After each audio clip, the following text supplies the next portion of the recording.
প্রিয় শিক্ষার্থী বন্ধুরা, কেমন আছো সবাই? সবাইকে জানাচ্ছি স্পেশাল পার্টের পক্ষ থেকে অনেক অনেক শুভেচ্ছা এবং অনেক অনেক স্বাগতম। তোমরা যারা অনার্স থার্ড ইয়ারের অ্যাকাউন্টিং ডিপার্টমেন্টের পরীক্ষার্থী রয়েছে, তাদের একটি গুরুত্বপূর্ণ বই হচ্ছে ফিনান্সিয়াল ম্যানেজমেন্ট। এই ফিনান্সিয়াল ম্যানেজমেন্ট বইটি তোমাদের জন্য অতীব গুরুত্বপূর্ণ। এটা কিন্তু আমি এর আগের ভিডিওটাতে তোমাদেরকে কিন্তু বলেছি। এর আগের যে ম্যাথ সাজেশনটি তোমাদেরকে আমি দিয়েছি, আশা করি এই অধ্যায়গুলো কমপ্লিট করলে তোমাদের অনেক বেশি উপকার হবে।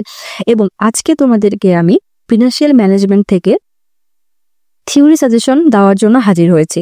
এই থিওরি সাজেশনটা তোমাদের অল্প সময়ে গোছানো প্রস্তুতির জন্য এবং যারা কিনা এতদিন পড়াশোনা করনি, পরীক্ষার আগে একটা ভালো প্রিপারেশন নিয়ে পরীক্ষার হলে যেতে চাইছো, তাদের জন্য খুবই গুরুত্বপূর্ণ হবে বলে আমি আশা রাখি। তো তোমাদের এই ফিনান্সিয়াল ম্যানেজমেন্টটার মধ্যে কিন্তু মোট 11টি অধ্যায় রয়েছে। কিন্তু এই 11টি অধ্যায়ের থিওরি কিন্তু তোমাদের পড়তে হবে না। এই 11টি থিওরি পড়ার কোনো দরকার নেই, কারণ এখান থেকে তোমাদের ম্যাথ সাজেশন করা আছে। ওই চ্যাপ্টারগুলো থেকে তোমরা যদি ম্যাথটা কমপ্লিট করে ফেলো, তাহলে কয়েকটা অধ্যায়ে থিওরি তোমাদেরকে আমি দাগিয়ে দেবো, একদম 100% গ্যারান্টি সহকারে থিওরি দাগিয়ে দেবো। আশা করি ওইখান থেকে তোমরা কিছুটা থিওরি কমন পেয়ে যাবে।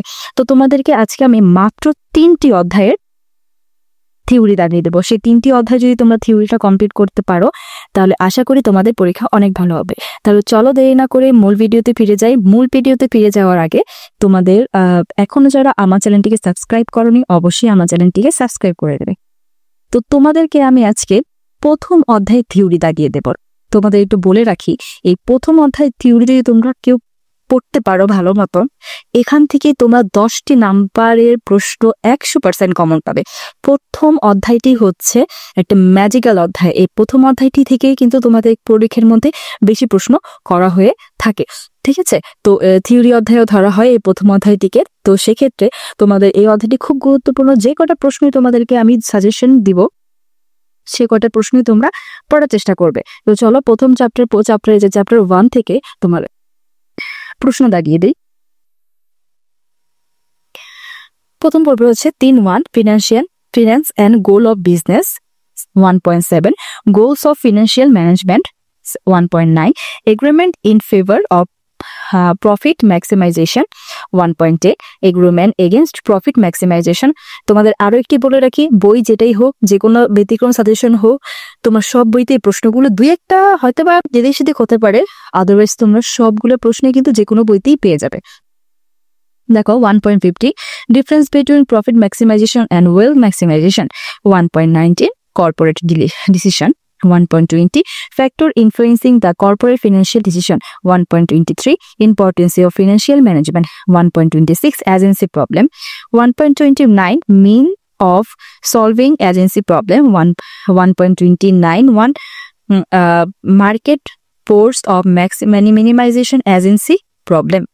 এখানে দেখো রয়েছে 130 রয়েছে principal of financial management, 133 social responsibility of financial management, আর এখানে রয়েছে 1.35 necessity of objective of class CS per. এরপরে তোমাদের যে অধ্যায়টি দাগাবো সেটি হচ্ছে 4A এর অধ্যায়টি দাগাবো। এই অধ্যায়টিও তোমাদের জন্য খুব গুরুত্বপূর্ণ। যে 4A ডিভিডেন্ড পলিসি, এই অধ্যায়টিও তোমাদের জন্য গুরুত্বপূর্ণ। তোমরা 4Aটাও একটু দেখে যাবে। দেখো চলো দাগিয়ে দিচ্ছি। 4A হচ্ছে 3 dividend policy, 4A4 types of dividend policy, 4A5 difference between residual dividend policy and constant payout ratio, 4A7 factors affecting dividend policy, 4A8 importance of dividend policy, 4A17 distinction between cash dividend and stock dividend. এর পাশে রয়েছে advantage and disadvantage of stock repurchase, difference between stock dividend and stock splits। তারপরে তোমাদের জন্য দাগাবো হচ্ছে আমি chapter 6। এখান থেকে খুব অল্প প্রশ্নই তোমাদের জন্য রেখেছি, সেটা হচ্ছে types of lease, method of lease, 6.6.3 difference between operating lease and financial lease, 6.6.4 impact of financial lease on cash flow, 6.8 distinction between lease and purchase. এই হচ্ছে তোমাদের 3টি অধ্যায়। এই 3টি অধ্যায় থেকে থিওরি পড়ে যাবে। আমি আশা করছি তোমাদের এখান থেকে কমন পড়বে এবং এই বইটি থেকে পার্ট এর মানে ছোট প্রশ্নের জন্য আমি একটি দুর্দান্ত ভিডিও বানাবো। আশা করি ওইখান থেকে যে কটা ছোট প্রশ্ন তোমাদেরকে দেবো ওইখান থেকে তোমরা অনেকগুলো প্রশ্ন কমন পাবে, আমি আশা রাখছি। তো ভিডিওটি এখানেই শেষ করছি। ভালো লাগলে অবশ্যই আমার চ্যানেলটিকে সাবস্ক্রাইব করে দেবে। ধন্যবাদ সবাইকে।